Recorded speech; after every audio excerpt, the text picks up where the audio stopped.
committee. So how does one go about getting on the committee, or who, like, in researching, because I couldn't find who the committee is comprised of or anything. So I asked AI.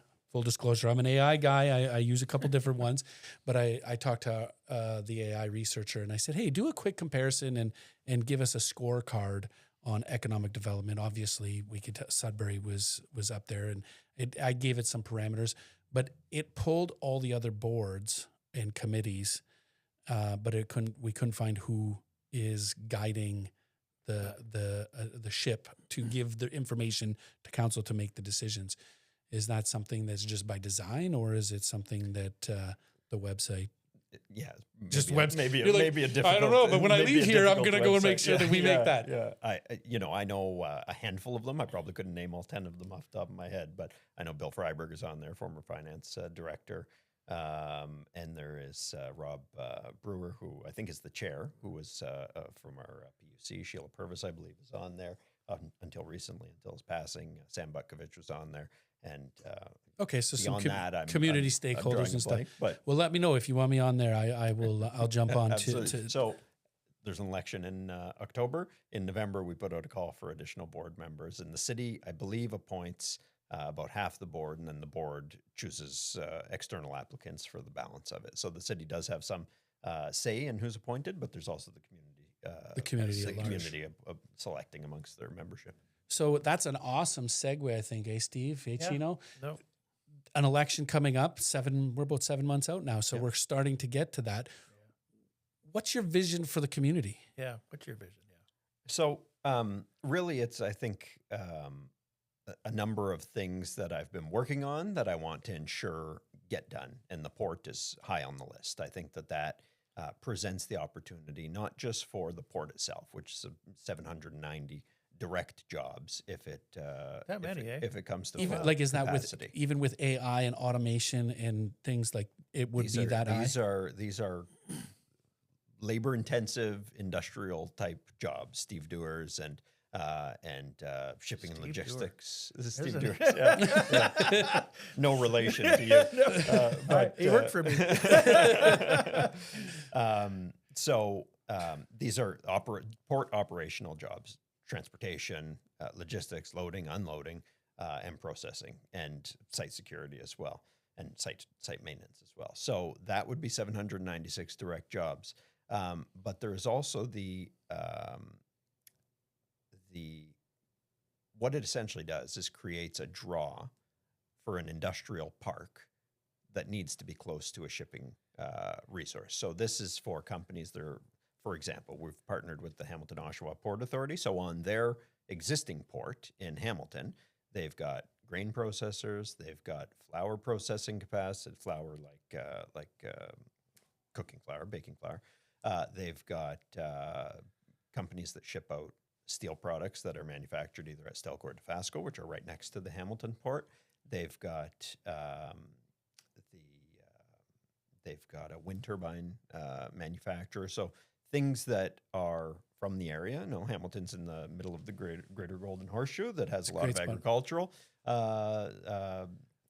lands surrounding it. They're right in the center of Dofasco and Stelco. The bridge is kind of a bottleneck. I'm there every month with my kids down in St. Catharines. So we have a good advantage. So sorry. I agree. So what the port does is not just create the direct jobs. The direct jobs are great, but it also creates the industrial park space to draw other companies in that need port access. So it really is an economic development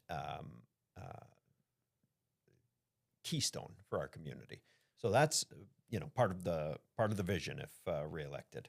And then there is my want and my desire and my continued push to see OLG jobs moved up here. I've said for a long time that we are the headquarters, and so we should have all the jobs, and at the very least, more than the one executive job that we do have here.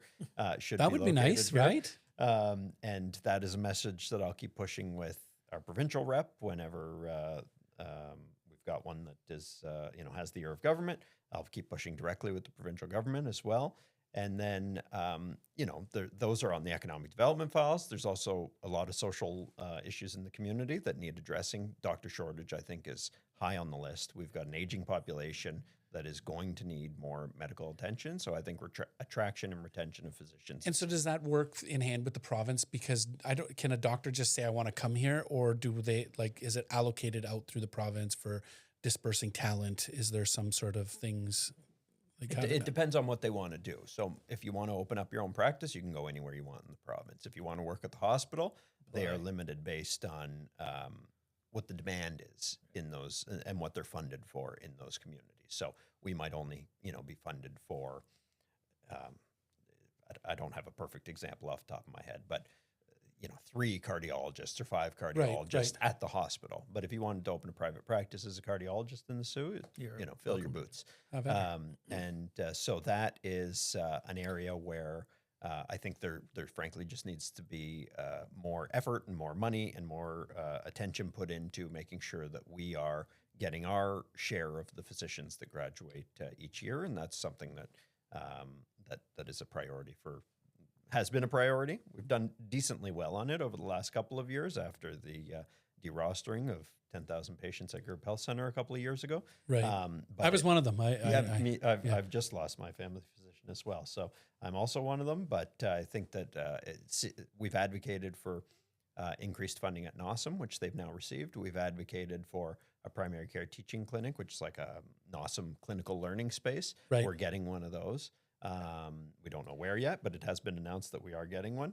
And then looking to make sure that of those students that are here practicing, we're keeping as many as we can. So do we need more community engagement to help support the foundations? Because I think the province funds the operations, but the equipment and everything inside is something that we have to, as a municipality, come together. And if you want a 4K camera instead of a 3K camera, well, I want a 4K if something happens. So it's up to us to engage in the business community to get that. So would you think that the more we can engage, like that Thunder Bay Lottery is a beast. So if the more we can create, probably could attract talent because they're working with the best of equipment.